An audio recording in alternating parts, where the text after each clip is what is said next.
Olá, veja agora o que virou notícia no dia de hoje.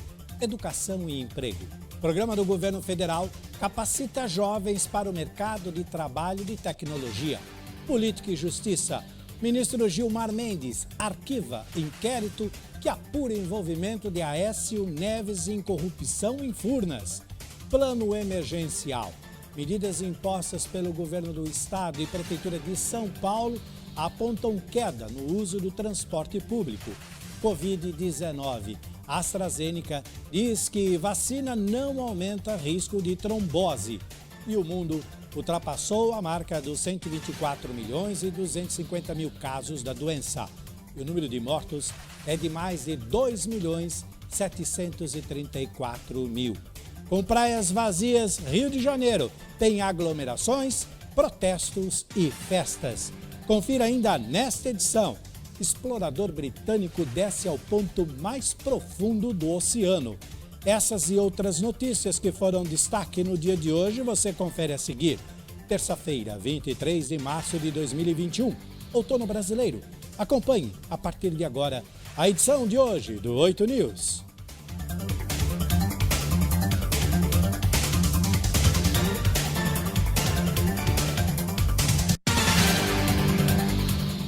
Bem-vindos à edição de hoje do 8 News aqui na TV 8.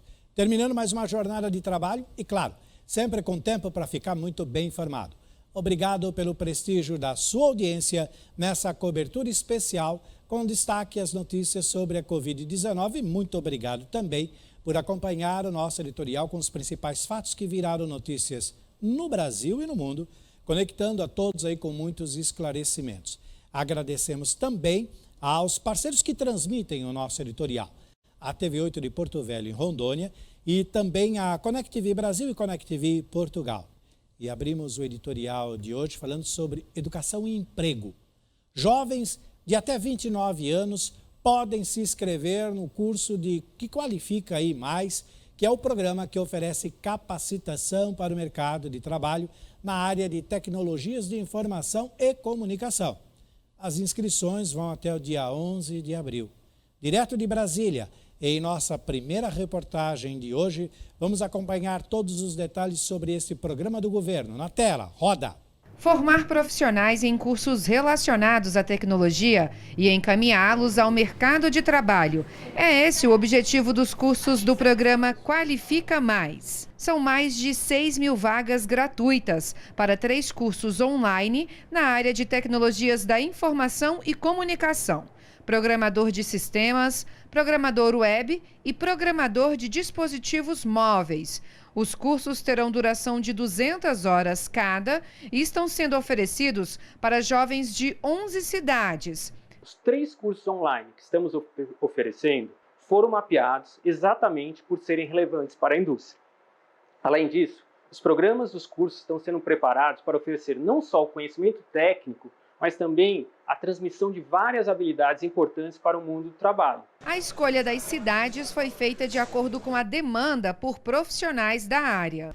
É formar profissionais para um setor que vem em constante crescimento e que já hoje tem mais de 20 mil vagas em aberto no Brasil.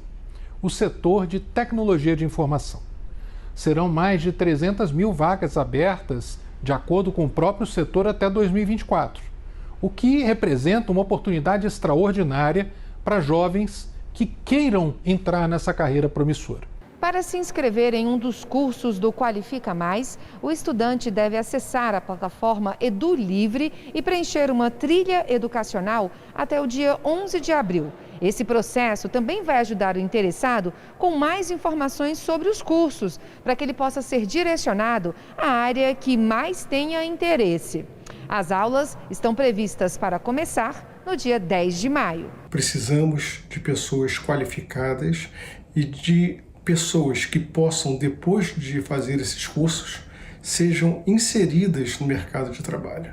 O ministro Gilmar Mendes, do Supremo Tribunal Federal, determinou o arquivamento nesta segunda-feira, dia 22, do inquérito que investiga o deputado Aécio Neves, do PSDB de Minas Gerais, por envolvimento em supostos crimes de corrupção passiva e lavagem de dinheiro relacionados ao recebimento de vantagens por empresas contratadas por Furnas Centrais Elétricas S.A. Gilmar Mendes atendeu a um pedido da Procuradoria-Geral da República. Em manifestação enviada ao STF, a subprocuradora-geral da República, a doutora Lindora Araújo, afirmou que as investigações não reuniram elementos contra o deputado. A investigação sobre o parlamentar tucano era um desdobramento da Operação Lava Jato. Aécio foi considerado suspeito de ter recebido propinas por intermédio do ex-diretor de Furnas, o Dimas Toledo, a partir de dinheiro desviado em contratos com empresas terceirizadas. A defesa de Aécio Neves afirmou, em nota, que o deputado foi vítima de abusos e que o arquivamento não corrige danos causados a ele. Agora nós vamos falar sobre as medidas do governo do estado de São Paulo e também da prefeitura com o objetivo de diminuir o número de contaminações da Covid-19. Depois de 2 determinações, houve uma queda no uso do transporte público. Em coletiva de imprensa no Palácio dos Bandeirantes, o vice-governador, o senhor Rodrigo Garcia, falou sobre esse assunto. Vamos acompanhar então o que ele disse direto do Morumbi, onde fica a sede do governo do estado. Com som e imagens para a tela do 8 News. Roda. Identificamos uma queda concreta no sistema de transporte metropolitano da ordem de 62% com a fase emergencial. O número de pessoas que utilizam o transporte público do metrô, da CPTM e da MTU na região metropolitana de São Paulo caiu 62%. Esse movimento diário, que antes da quarentena era de mais de 10 milhões de pessoas, agora é de menos de 4 milhões de pessoas. E é importante ressaltar que o governo de São Paulo mantém 100% da frota de trens operando e funcionando. Ainda falando sobre transporte público, em São Paulo, o novo esquema de rodízio de carros na cidade começou a valer a partir desta segunda-feira, com uma mudança. A restrição será válida nos dias úteis, nos sábados e nos feriados, das 8 da noite às 5 da manhã. A medida, que visa tentar controlar a transmissão da Covid, foi anunciada pelo prefeito Bruno Covas na semana passada e ficará em vigor por 2 semanas. Neste período de rodízio, os horários entre 7 da manhã e 10 e das 5 da tarde às 8 da noite serão liberados para a circulação dos veículos. De acordo com a Prefeitura de São Paulo, a liberação dos veículos durante o dia visa reduzir a aglomeração no transporte público e a proibição noturna pretende impedir a circulação após o expediente, acompanhando aí o toque de recolher que entrou em vigor no dia 15 de março em todo o estado, com essa fase emergencial aí do Plano São Paulo.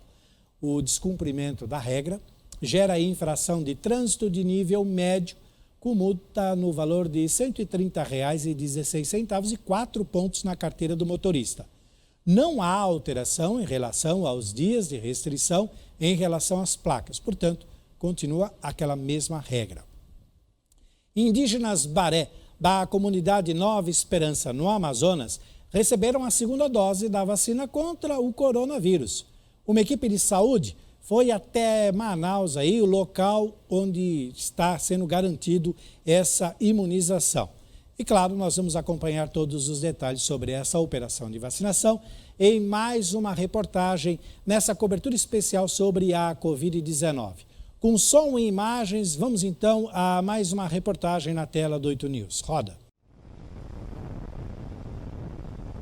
Os indígenas de Baré, da comunidade Nova Esperança, localizada às margens do rio Cuieiras, no Amazonas, receberam a 2ª dose da vacina Coronavac contra a Covid-19. Uma equipe de saúde foi da capital, Manaus, até a comunidade. Manaus é um dos distritos que tem a maior cobertura. A gente está aqui na área do rio Cuieiras, que teve 100% de cobertura na dose 1 e está muito próximo de 80% na dose 2. A chegada da 2ª dose trouxe alívio aos indígenas. Para a aldeia foi muito importante porque tirou aquele pensamento, aquela preocupação que o pessoal tinha, ia adoecer e ia morrer, né? Então, quando chegou essa vacina, o povo ficou mais tranquilo, o pensamento já voltou normal. Então, foi muito importante. Ficou o povo diz, né? Eu já estou imunizado contra a doença.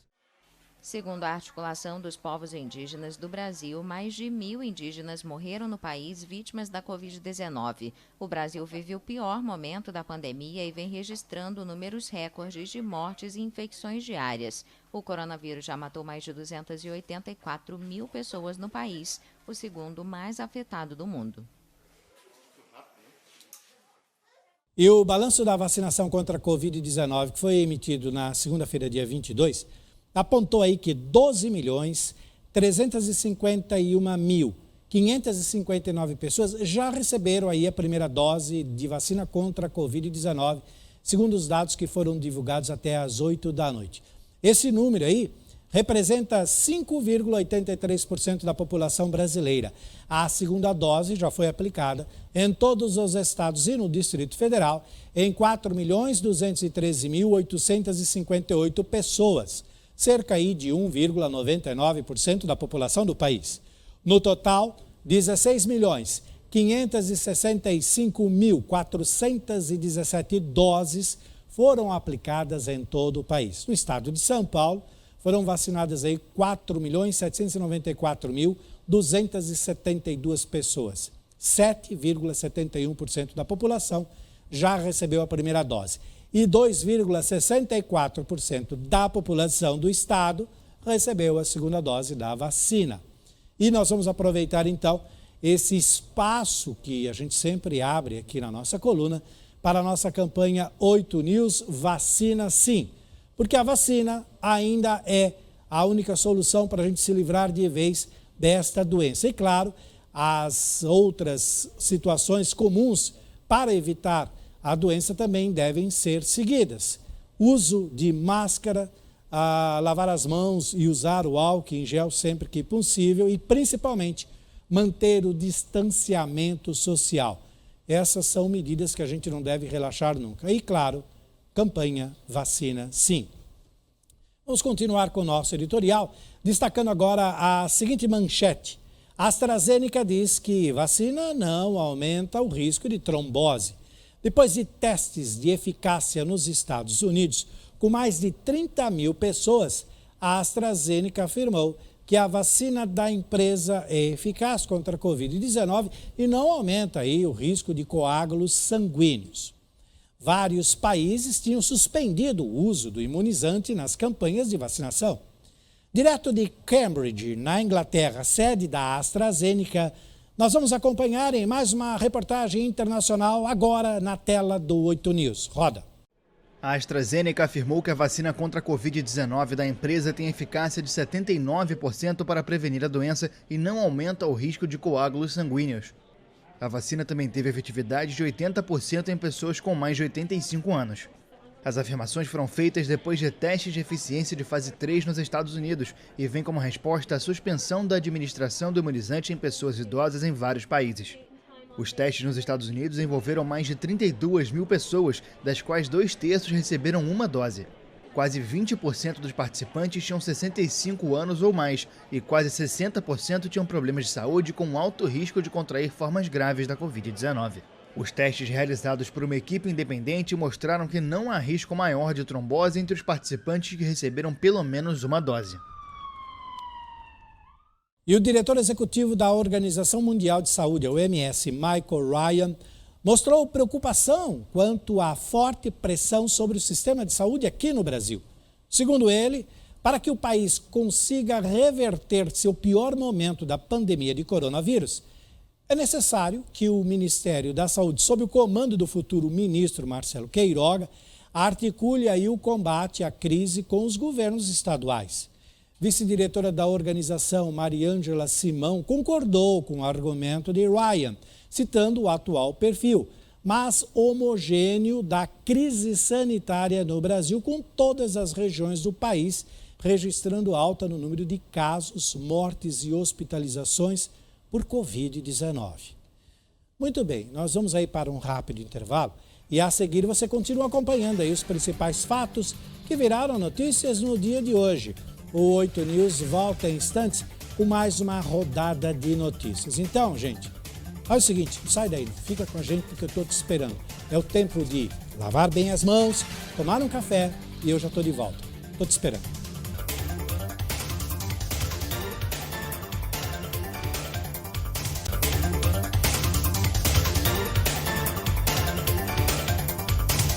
Muito bem, estamos de volta com o 8 News e vamos continuar aí com o nosso giro de notícias pelo Brasil e pelo mundo que movimentaram até agora o dia de hoje.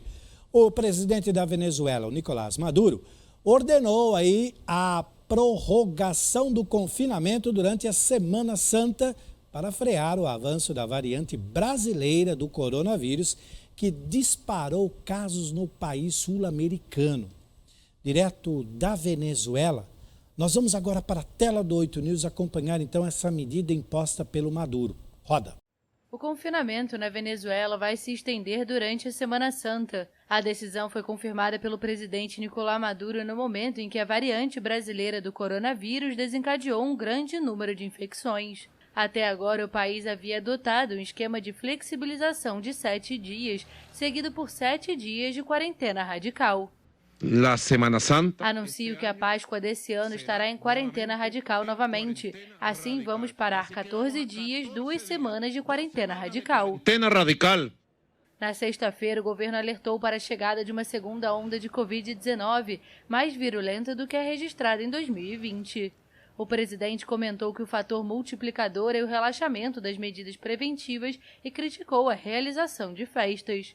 A Venezuela iniciou a campanha de vacinação em fevereiro com a Rússia Sputnik V, priorizando profissionais de saúde e autoridades. Em março, o país também passou a aplicar o imunizante da farmacêutica chinesa Sinopharm. Com a oposição liderada por Juan Guaidó, foi acertada a liberação de $30 milhões para a obtenção das primeiras vacinas do mecanismo COVAX da Organização Mundial de Saúde. Maduro informou ainda que no começo de abril o país vai receber 60 mil vacinas desenvolvidas em Cuba para ensaios clínicos, 30 mil doses de Soberana 2 e 30 mil de Abdala. Presidente Díaz-Canel.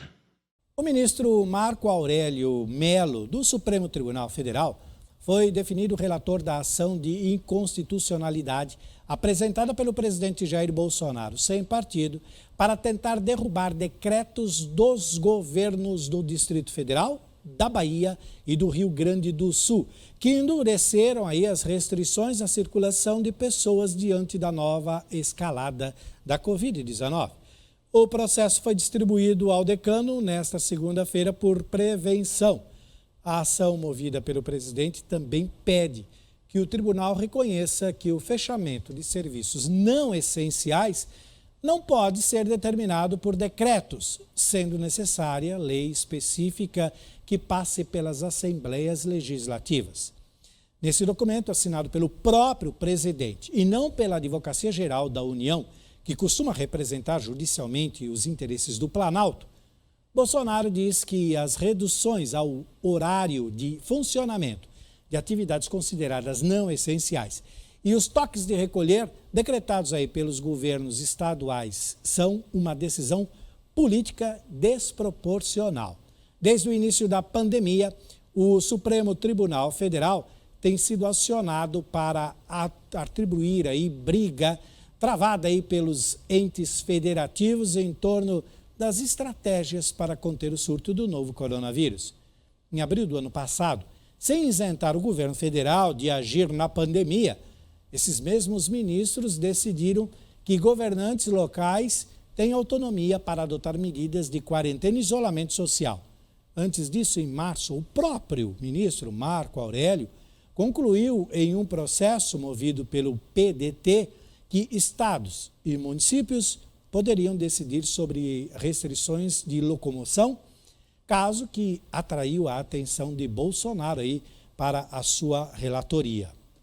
E olha só, a Federação Paulista de Futebol confirmou nesta segunda-feira a suspensão do Campeonato Paulista até o próximo dia 30 de março por causa da pandemia da Covid-19. A data marca o fim da fase emergencial do Plano São Paulo, a mais restritiva no combate à disseminação do coronavírus. Embora a reunião de ontem tivesse sido acertado esses detalhes, na calada do final da tarde e da madrugada, foi decidido aí que o Corinthians, por exemplo, entre em campo hoje, lá no Rio de Janeiro, para enfrentar um time do Campeonato Paulista, um time do interior. uma vergonha diante de tudo isso que está acontecendo, depois de uma decisão firmada entre a Federação Paulista e os membros do Ministério Público e do Governo do Estado e da Prefeitura, na sequência, eles tomarem uma atitude dessa. Vale lembrar que o estádio onde o Corinthians vai jogar esta noite tem ao lado um hospital de emergência que está atendendo pessoas com Covid-19. De qualquer forma, vamos acompanhar o que eles decidiram e não cumpriram na tela do 8 News. A população de São Paulo sente os efeitos das restrições impostas para conter a alta de casos da pandemia de Covid-19. De acordo com o governo do estado, o número de internações de pacientes com a doença subiu 110% nas últimas 4 semanas. Nesta segunda-feira, a Federação Paulista de Futebol confirmou a suspensão do campeonato estadual até o próximo dia 30 de março. A data marca o fim da fase emergencial do Plano São Paulo, a mais restritiva no combate à disseminação do coronavírus e que impede eventos esportivos. Quando tinha que fechar, já era tarde. E agora está nessa segunda leva de vírus que veio, pegou todo mundo desprevenido, porque ninguém sabe o que é. O maior problema nosso é a briga política, que atrasaram na compra de vacinas. Mas nem só o morador do estado sente o impacto do vírus. A gente está tentando aproveitar. Está tudo muito fechado, onde a gente queria visitar muito, zoológica, Aparecida, mas está tudo fechado. A gente está tentando aproveitar a cidade um pouco vazia, tirar algumas fotos em alguns pontos turísticos e fazendo o possível, usando máscara, né? Passando álcool nas mãos e estão tentando aí aproveitar um pouquinho. Nesta segunda-feira, o Instituto Butantan liberou mais 1 milhão de doses da vacina Coronavac contra a Covid-19 para uso em todo o país. Olha, agora vamos atualizar então os números aí desse triste balanço sobre a pandemia com o nosso demonstrativo aqui do país, conforme o último boletim que foi divulgado pelo site oficial do Ministério da Saúde, Covid-19, Painel Coronavírus Brasil. Ele foi emitido aqui ontem, segunda-feira, dia 22 de março, às 7h10 da noite. Vamos lá então. O número acumulado de casos confirmados da doença é de 12.047.526. O número de vidas perdidas pela doença atingiu infelizmente a casa dos 295.425, com 2,5% de letalidade. Saldo positivo, se ainda podemos falar isso, está no número de casos recuperados, que agora é de 10.507.995, que representa aí cerca de 87,22% do total. São Paulo, que continua aí como epicentro da doença no país, registrou 2.311.101 casos confirmados da doença, com 67.602 óbitos. Vamos conferir também o balanço em alguns outros estados, começando pelo Rio de Janeiro, onde o número de contaminados chegou a 623.460 e o número de vidas perdidas a 35.180. Em Minas Gerais, 1.036.301 pessoas foram contaminadas e 22.055, infelizmente, morreram até agora. Lá no Rio Grande do Sul, foram até o momento 793.008 contaminações e 17.157 mortes. Em Rondônia, o número de contaminados pela Covid-19 é até agora de 176.207 e o número de mortos chegou a 3.727. E com esse número, o mundo ultrapassou aí a assustadora marca dos 124.200.000 casos de Covid-19. De acordo com dados compilados pela Universidade Johns Hopkins, agora são 124.256.806 pessoas infectadas pelo coronavírus em todo o planeta. E o número de mortos corresponde aí a 2.734.342. Os Estados Unidos, como a gente vê aí, lidera esse triste balanço, né? E o Brasil ocupa a terceira posição do painel, somente atrás da Índia. Esses dados todos aí foram atualizados também na noite de ontem. Voltando ao nosso editorial de notícias, vamos destacar agora um giro internacional de notícias, começando aí pelos casos de Covid-19. Isso lá no Paraguai. O Ministério da Saúde do Paraguai informou que o país atingiu 100% de ocupação de leitos de terapia intensiva. O país chegou a ser considerado um exemplo na condução da pandemia, mas viu aí o número de casos e mortes aumentar aí nas últimas semanas. Do nosso vizinho aí, o Paraguai, com som e imagens, nós vamos acompanhar em mais uma reportagem internacional, agora, para você, na tela do 8 News. Acompanhe. O Paraguai chegou à ocupação total dos leitos de terapia intensiva do país devido ao aumento das infecções por Covid-19, enquanto o governo se esforça para viabilizar novos espaços de atendimento. No sábado, 42 leitos hospitalares foram habilitados, dos quais 30 foram ocupados imediatamente. Autoridades estudam estender o atendimento médico a quartéis para aumentar a quantidade de postos de atendimento. As Forças Armadas e o Ministério da Defesa devem trabalhar em cooperação com o Ministério da Saúde. O país já registrou quase 200 mil casos de Covid-19 e 3.695 mortes para uma população de 7 milhões de pessoas. O Paraguai, que já chegou a ser considerado exemplo de condução da pandemia na América Latina, tem visto um descontrole nas infecções nas últimas semanas. O agravamento da pandemia gerou uma crise política e protestos nas ruas contra o governo de Mário Abdo Benítez, que teve até um pedido de impeachment protocolado, mas rejeitado no Congresso.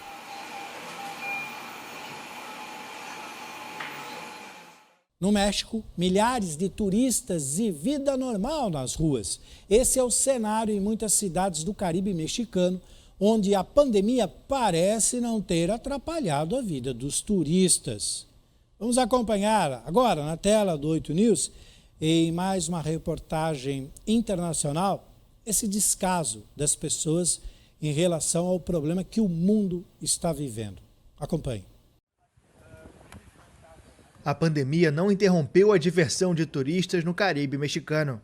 Diferente de outros países, o México não restringiu a entrada de visitantes e foi o terceiro destino do mundo em 2020. Em locais como Cancún, a vital indústria hoteleira oferece até descontos para passar pela quarentena se os hóspedes forem infectados. Estamos sem máscaras, mas penso que pelo menos temos o distanciamento entre as pessoas e nos responsabilizamos cada um. Além disso, com festas clandestinas e eventos livres de máscaras, a cidade de Tulum busca se tornar uma das maiores referências de festivais de música eletrônica no México. No final de 2020, foram realizados encontros de música e arte, em alguns casos com mais de 1.000 pessoas. Como estou aqui há uma semana, já me acostumei um pouco. Trato de ter sempre comigo o meu álcool, manter distância e somente em lugares abertos, onde não há muita gente. A região é alvo de críticas pelas medidas sanitárias negligentes, mas não alterou as orientações. Nas últimas semanas, mais de 20 festas foram realizadas em Tulum. O estado de Quintana Roo, onde estão esses destinos, está em sinal amarelo, terceiro na escala de risco, depois de uma queda nos contágios que tinham disparado em janeiro. A operação de bares, boates e eventos com muitas pessoas está restrita, mas a festa não parou no epicentro da vida noturna de Cancún, onde casas noturnas encontraram uma maneira de abrir com a brecha de restaurantes e bares. Empresários preocupados com a imagem de Tulum assinaram um acordo com a prefeitura para apresentar uma iniciativa cidadã ao Congresso local e endurecer as sanções a quem descumprir as restrições. Apesar disso, as praias do Caribe mexicano já esperam centenas de milhares de visitantes para a Semana Santa. Por outro lado, Miami Beach decretou um toque de recolher obrigatório das 8 da noite às 6 da manhã, já que as multidões de estudantes que estão de férias de primavera ignoram completamente as medidas de distanciamento social que continuam chegando à cidade. Na reportagem a seguir, você vai conferir também mais detalhes sobre outro descaso dos jovens em outro lugar do planeta em relação ao problema. E assim acontece no Brasil, assim acontece no México, assim acontece na Europa e agora também nos Estados Unidos. Mas lá, tomaram uma providência. Acompanhe. Uma invasão de estudantes de férias de primavera que estão fazendo festas em Miami Beach em plena pandemia obrigou a cidade a decretar um toque de recolher. A medida, que proíbe a circulação das 8 da noite às 6 da manhã, entrou em vigor no sábado e deve durar até o final do mês. A decisão de adotar o toque de recolher foi tomada após as cenas de festas sem nenhum distanciamento social se tornarem habituais nas últimas semanas. Além disso, as autoridades acreditam que muitos dos denominados Spring Breakers não são nem estudantes, mas sim adultos tratando de tirar vantagem das restrições por Covid da Flórida, que são menos rígidas. E aqui no Brasil, o Rio de Janeiro teve um final de semana com praias fechadas por causa das medidas de combate contra a Covid-19. O fechamento determinado pelo prefeito Eduardo Paes do DEM causou polêmica e teve até crítica do presidente Jair Bolsonaro, mas foi aplicado e fiscalizado com rigor. Porém, aconteceram aglomerações em outros locais da cidade, como em Mendanha, o nome do lugar, que fica lá na Urca, um protesto em Copacabana e festas clandestinas. Quer dizer, aconteceu tudo isso nesse final de semana. As imagens mais chocantes foram registradas no Parque da Mendanha, que fica em Campo Grande. Como você vê na foto aqui, dezenas de pessoas foram até a cachoeira do local e ficaram tomando banho juntas, formando aí grandes aglomerações. Não havia, claro, uso de máscaras ou qualquer outro tipo de proteção sanitária. Essa foto aqui circulou nas redes sociais e gerou revolta entre quem está seguindo as normas para tentar controlar a pandemia. Alguns disseram ter denunciado, mas não há registro de fiscalização. Agora, olha só, o decreto da prefeitura que trata sobre a proibição em praias não cita cachoeiras. Outros pontos turísticos do Rio também foram visitados por quem desobedeceu às orientações de ficar em casa. Há relatos de aglomerações na trilha da Pedra da Gávea, lá na zona sul da cidade, e registro também de encontros no muro de pedra do bairro da Urca. Em Copacabana, houve aí um protesto que alertava para o aumento de criminalidade e também de outros problemas no bairro. Apesar da aglomeração, a maioria aí desses participantes estava com máscaras, mas estavam aglomerados. As outras festas noturnas também foram aí um problema na madrugada de domingo. A prefeitura fechou uma festa clandestina na rua Mundo Novo, lá em Botafogo. Uma equipe de fiscalização chegou ao local por volta de 1h. Essa festa aí contava com cerca de 150 pessoas, show de pagode e transfer da praia de Botafogo até a casa que abrigava o evento. Entre a manhã do sábado, dia 20, e o domingo, dia 21, foram registradas aí 804 atuações entre multas e interdições a estabelecimentos utilizando aí máscaras, não utilizando máscaras, formando aglomerações e cometendo todas as infrações de trânsitos, reboques, encerramento de feiras, apreensões de mercadorias, de ambulantes. E com isso aí foram 25 casas comerciais fechadas e 91 multas aplicadas a bares, restaurantes e ambulantes. Quer dizer, estão trabalhando. Se a população não ajudar, não vai adiantar nada. Muito bem, com mais essa rodada de notícias, nós fechamos assim mais um bloco do 8 News. Então vamos fazer o seguinte, nós vamos para mais um rápido intervalo e na volta você confere aí o seguinte assunto. O Ministério de Minas e Energia entrega componentes para a usina Angra 3. E ainda, o programa do governo federal vai integrar ações de combate a incêndios florestais. Tem também a previsão do tempo para quarta-feira na região sudeste, capital e Grande São Paulo. Nós voltaremos em instantes então com a segunda parte do 8 News. É um jogo rápido, é um café e eu já volto. Não sai daí, fica com a gente, estou te esperando.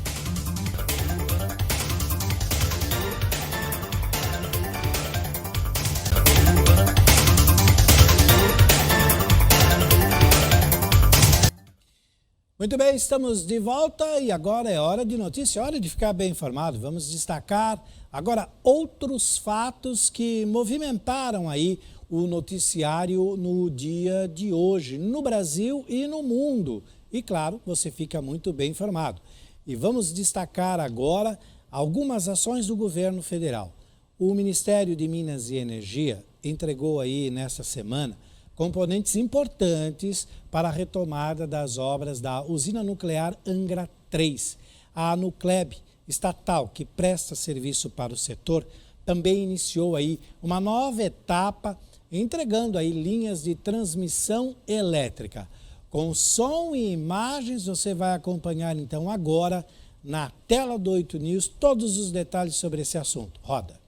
As maiores estruturas das duas primeiras usinas nucleares brasileiras foram produzidas nos galpões da Nuclep, empresa do governo federal que fica na cidade de Itaguaí, no Rio de Janeiro. A construção da usina nuclear Angra 3 também conta com esta parceria. Quando entrar em operação, a usina terá capacidade de gerar mais de 12 milhões de megawatts-hora por ano, energia suficiente para abastecer as cidades de Brasília e de Belo Horizonte.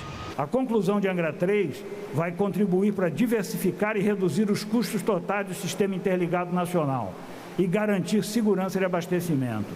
A unidade vai gerar energia limpa, com confiabilidade, perto dos principais centros de consumo do país e com impacto ambiental mínimo. Além de entregar os acumuladores que vão ser responsáveis pelo resfriamento do reator da usina de Angra, a Nuclep também lançou uma linha de produção para fabricar torres de energia.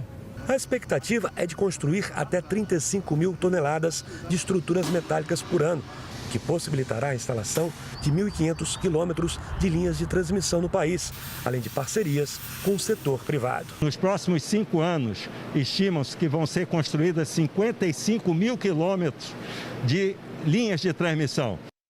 O Ministério da Justiça e Segurança Pública criou aí um programa para reforçar o combate a incêndios florestais que estão acontecendo. A iniciativa vai garantir aí recursos para a compra de equipamentos e também promove aí uma outra ação para criar mecanismos para fortalecer a integração entre órgãos federais e estaduais num combate a esse tipo de calamidade. Nós vamos então até Brasília acompanhar todos os detalhes sobre mais esse programa do governo federal. Comigo aqui agora na tela do 8 News. Confiram.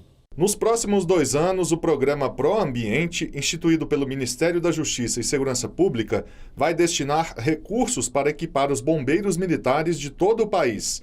Além disso, será criado um protocolo único de combate a incêndios florestais e desastres naturais, respeitando as especificidades de cada região. Nós desejamos dar a essas forças que trabalham com a proteção do ambiente a logística necessária para assim fazer. Estamos falando de equipamentos de proteção individual, equipamentos de proteção respiratória, equipamentos de proteção coletiva, de viaturas, de tecnologias agregadas. O programa prevê ainda a capacitação de gestores, combatentes e peritos e apresenta propostas de nova legislação para permitir que a resposta do poder público aos incêndios seja mais ágil. O Proambiente também cria um cadastro com todos os bombeiros militares do país, que poderão ser convocados em caso de emergência. O acionamento desses profissionais e a elaboração dos planos de combate aos incêndios será responsabilidade da Secretaria Nacional de Segurança Pública. Hora da previsão do tempo aqui na edição de hoje do 8 News, região sudeste do Brasil. O tempo continua firme na maior parte do sudeste, inclusive nas capitais. Chove de forma muito isolada no oeste e sul de São Paulo e entre o sul de Minas e o Vale do Paraíba. Agora, com dados fornecidos pelo Clima Tempo, vamos ver como que será a quarta-feira em São Paulo e algumas regiões metropolitanas. Vamos começar aí pela nossa querida capital, que terá uma quarta-feira de sol pela manhã, com previsão de chuva rápida a qualquer momento no período da tarde. A mínima será de 18 e a máxima de 32 graus. Saindo de São Paulo, vamos para Mogi das Cruzes, com 17 graus de temperatura mínima e 31 de temperatura máxima. Mogi das Cruzes terá uma quarta-feira de sol pela manhã, com previsão de chuva a qualquer momento no período da tarde. A umidade relativa do ar em Mogi das Cruzes nesta quarta-feira fica aí em torno de 99%. De Mogi, a gente vai então para a região oeste. Barueri, mínima de 19, máxima de 33 na quarta-feira, com sol forte pela manhã e início da tarde. E aí sim, há previsão de chuva a qualquer momento até o início da noite. Umidade relativa do ar na quarta-feira em Barueri gira em torno aí de 90%. De Barueri, vamos então para Guarulhos. Mínima de 17, máxima de 33 na quarta-feira, com sol predominante aí durante toda a manhã e boa parte da tarde. A chuva deve cair a qualquer momento e o sol deve voltar se ainda tiver tempo. De Guarulhos, a gente vai então para o ABC Paulista Santo André, região escolhida. Mínima de 18, máxima de 30 graus, vão marcar aí a quarta-feira no ABC. Sol pela manhã e previsão de chuva forte a qualquer momento após o almoço e início da noite. A umidade relativa do ar em Santo André fica aí em torno de 82% na quarta-feira. E de Santo André, a gente fecha a nossa previsão da quarta-feira com a cidade de Suzano, que amanhece aí com 18 graus e com sol forte, os termômetros atingem aí 31 graus no pico da temperatura da quarta-feira. A previsão de sol forte durante toda a manhã e início da tarde, com pancadas de chuva a qualquer momento. Umidade relativa do ar em Suzano fica em torno de 84%. Tá, então, a previsão do tempo para quarta-feira em algumas regiões metropolitanas e também de São Paulo, claro, incluindo a capital. Continuando com o editorial de hoje, vamos voltar a falar sobre o noticiário internacional. Um relatório independente divulgado na semana passada e solicitado pela Igreja Católica revelou aí centenas de casos de violência sexual cometidos pelo clero e por funcionários laicos da maior diocese da Alemanha. Na tela do 8 News, direto da Europa, com som e imagens, vamos acompanhar aí esse relatório que mostra aí um grande escândalo na Igreja Católica. Acompanhe. A violência sexual segue assombrando o catolicismo. Um relatório independente solicitado pela Igreja Católica revelou centenas de casos de abusos cometidos pelo clero e por funcionários laicos da maior diocese da Alemanha. O aguardado documento de 800 páginas sobre a Diocese de Colônia entre 1975 e 2018 foi divulgado nesta quinta-feira. Levando em consideração limitações, há indícios de 202 responsáveis por agressões sexuais e pelo menos 314 vítimas. Os números aproximados que apresentamos há algumas semanas são, portanto, tão precisos quanto os da Arquidiocese. Cerca de 70% dos supostos autores eram membros do clero e outros laicos. O relatório isenta de qualquer culpa o cardeal Rainer Maria Walke, suspeito de tentar ocultar a dimensão dos abusos. O Papa Francisco adotou medidas para combater o silêncio em torno dos abusos de menores na Igreja. Em 2019, aprovou uma medida histórica que exige que o clero denuncie qualquer caso de abuso sexual.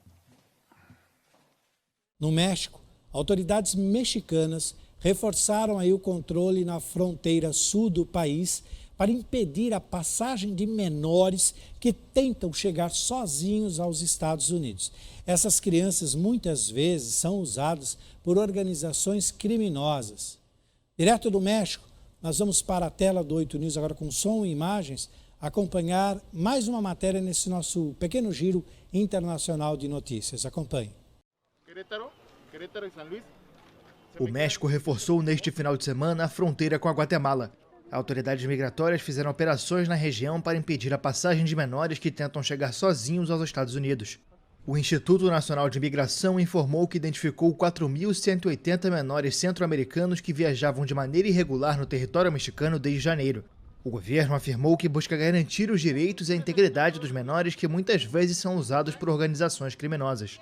As operações se somam às restrições nas fronteiras anunciadas na sexta-feira, que vão durar até 21 de abril para conter a propagação da Covid-19. As medidas limitam o trânsito terrestre não essencial. Pela primeira vez desde o início da pandemia, o México anunciou este tipo de operação na fronteira sul, vigiada desde 2019 pela Guarda Nacional para conter as caravanas de imigrantes com destino aos Estados Unidos. O fluxo de imigrantes sem documentação que tentam chegar à fronteira norte do México aumentou desde o início do governo de Joe Biden, que vem acabando com parte das políticas migratórias implementadas pelo antecessor Donald Trump. Muito bem, nós vamos aí para nosso último intervalo e a seguir você continua acompanhando aí os principais fatos que movimentaram aí o dia de hoje. 8 News volta em instantes com a reta final de notícias. Então, como eu digo sempre, não sai daí não, fica com a gente que nós estamos te esperando. Aproveita, dá aquela lavada nas mãos, sabe?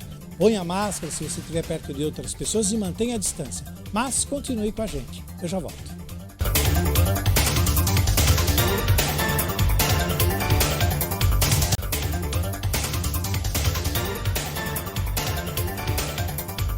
De volta com as notícias que elas não param, não é verdade? Vamos aí aos últimos destaques da edição de hoje do 8 News. Começando pelo seguinte assunto. O explorador espacial e marítimo Richard Garriott acabou aí de realizar um feito inédito. O britânico é a primeira pessoa do mundo que explorou a Terra de polo a polo, voou acima dela no espaço e desceu ao lugar mais profundo. Acompanhe comigo essa história agora, na tela do 8 News, direto da Inglaterra, com som e imagens. Acompanhe. Garriott foi à Estação Espacial Internacional e já tinha explorado os polos Norte e Sul quando decidiu conhecer o ponto mais profundo do planeta, a Fossa das Marianas, no Oceano Pacífico. O local fica a quase 11 mil metros de profundidade. É mais fundo do que o Monte Everest, o lugar mais alto da Terra. A viagem foi feita em uma pequena embarcação projetada para suportar a enorme pressão da água. O explorador coletou amostras geológicas, de água e de criaturas marinhas para pesquisas. Segundo ele, um dos objetivos é saber se há microplásticos na Fossa das Marianas. No total, foram 12 horas de expedição. 4 horas para descer, 4 horas para coletar as amostras e 4 horas para voltar à superfície. Ele passou o tempo lendo poemas. Além de ser conhecido pelas viagens de aventura e pela pesquisa científica, Richard é filho do astronauta da NASA, Ian Garriott.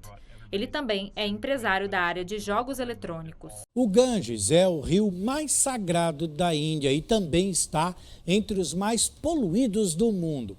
Um jovem empresário indiano decidiu então ajudar a salvar o rio. Vamos conhecer essa história? Confira então na reportagem a seguir, claro, na tela do 8 News, direto da Índia para você. Acompanhe. Sentadas em pequenos bancos de madeira, essas mulheres removem pétala por pétala de vários colares de flores. Elas fazem parte dos mais de 100 empregados da empresa Full, palavra hindi para flor, e ajudam a reciclar algumas das 8 milhões de toneladas de flores que vão parar no rio Ganges todos os anos. Os restos florais são resultados da devoção dos indianos, que costumam oferecer flores nos templos. O problema, segundo o jovem empresário criador da Full, é que ninguém pensa o que acontece com essas flores depois. Ele alerta que elas vão parar nos rios carregadas de pesticidas e inseticidas, que se misturam à água e a tornam tóxica.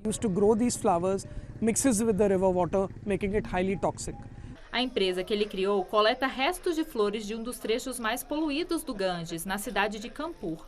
Os resíduos são levados para a fábrica, onde são lavados, e a polpa floral é transformada em incensos, papel reciclável e em pós coloridos usados em rituais. Os negócios têm crescido mesmo durante a pandemia. Agora, o empresário trabalha na criação de outros materiais biodegradáveis a partir de resíduos florais. Uma das ideias é um tipo de couro para roupa. E antes de encerrar a edição de hoje do 8 News, nós vamos aí a uma última reportagem. Instrumentistas que moram em regiões sem acesso a escolas de música têm a oportunidade agora de aprimorar a formação em um curso online sem custo no site do projeto Orquestrando o Brasil. Esse projeto é lançado pelo maestro João Carlos Martins, que é o grande nome da música brasileira, e oferece aí 60 videoaulas com professores que integram aí os principais conjuntos de orquestras do Brasil. Em nossa última reportagem especial de hoje, vamos conferir então, com som e imagens, todos os detalhes sobre esse projeto maravilhoso e cultural. Acompanhe. A musicalidade é uma das características do brasileiro. Em cada cidade do país, longe dos grandes centros e sem apoio institucional, orquestras jovens ou muitas vezes centenárias lutam por sobrevivência. O papel do projeto Orquestrando, que começou no estado de São Paulo e foi ampliado em 2018 para todo o Brasil, é oferecer qualificação para regentes de corais, grupos e orquestras. A nossa missão é mostrar que cada vez mais, em cada rincão do Brasil, você possa encontrar, além de uma banda, uma orquestra. Em Bertioga, no litoral paulista, o projeto encontrou o grupo criado pelo Brian em 2015, que traz um repertório de trilhas de filmes e de jogos. O jovem de 23 anos é maestro da Orquestra Geek desde os 18. Ele se inscreveu no programa de capacitação de instrumentistas para entender os detalhes dos instrumentos que compõem o grupo. Então, entendendo um pouco mais da área de cada um dos músicos da minha orquestra, eu consigo conviver e trabalhar uma melhoria no grupo, né? Não somente no meu conhecimento, no conhecimento individual de cada um. As aulas são divididas pelos tipos de instrumentos, cada um em um dia da semana. No total, serão 60 videoaulas que ficarão disponíveis no site para acesso livre. O público-alvo é quem já pratica algum instrumento, mas o curso é aberto a interessados em geral. Nossa ideia é oferecer aquilo que a gente tem disponível nos grandes centros, os músicos mais importantes, professores de alto nível, para melhorar a qualidade através destes cursos voltados para os instrumentistas de orquestra. É um aprendizado, como eu sempre digo, cada dia que passa, eu falo, meu Deus, que bom que eu aprendi alguma coisa a mais no meu ofício, que é a música. Muito bem, mais uma missão cumprida, né? Com todas essas informações, essa edição do 8 News fica por aqui. Olha, nós contamos hoje mais um capítulo da nossa história com fatos que viraram notícias. Muito obrigado pelo carinho da sua audiência. E agora que você está muito bem informado, continue aí com nossa programação normal. Eu espero você na próxima edição do 8 News, às 7 da noite. Tchau, pessoal. Fiquem com Deus e fica aqui também os nossos respeitos aos familiares que perderam aí os seus entes queridos pela Covid-19. E o nosso voto de recuperação a todos aqueles que estão internados. Tchau, pessoal.